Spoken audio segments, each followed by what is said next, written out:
Hi అండి. Mushroom masala gravy curry అయితే చేసుకున్నానండి. ముందుగా అయితే 4 టమాటాలు, 2 ఉల్లిపాయలు, 4 పచ్చిమిర్చి కోసుకోవాలండి. ఇప్పుడు స్టవ్ ఆన్ చేసుకొని బాండి పెట్టుకొని ఆ ముక్కలన్నీ వేసుకొని స్పూన్ ఉప్పు, 2 చెంచాలు నూనె అయితే వేసుకొని బాగా వేగనిచ్చుకోవాలండి.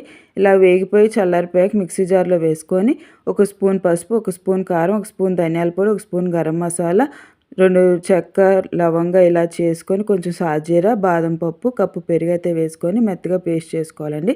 ఇప్పుడు మష్రూమ్స్ని అయితే ఈ బ్లాక్ అంతా పోయేలాగా శుభ్రంగా కడుక్కొని ముక్కలుగా కోసి పక్కన పెట్టుకోవాలండి. ఇప్పుడు స్టవ్ ఆన్ చేసుకొని అదే బాండి పెట్టుకొని 2 చిట్లు నూనె అయితే వేసుకొని కోసి పెట్టుకుని మష్రూమ్స్ కూడా వేసుకొని అర చెంచా ఉప్పు కూడా వేసుకొని బాగా వేగనిచ్చుకొని పక్కన తీసుకోవాలండి. ఇప్పుడు అదే నూనెలో మిక్సీ చేసుకున్న మసాలా పేస్ట్ కూడా వేసుకొని బాగా ఉడకనిచ్చుకున్నాక వేపుకొని పెట్టుకున్న మష్రూమ్స్ కూడా వేసుకొని బాగా దగ్గరగా ఉడకనిచ్చుకొని లాస్ట్లో కొత్తిమీర పుదీనా వేసేసుకొని బాగా ఉడకనిచ్చుకొని దించుకోవటమేనండి. చాలా చపాతీలోకి అయితే చాలా బాగుంటుంది. ప్లీజ్ లైక్ చేయండి, సబ్స్క్రైబ్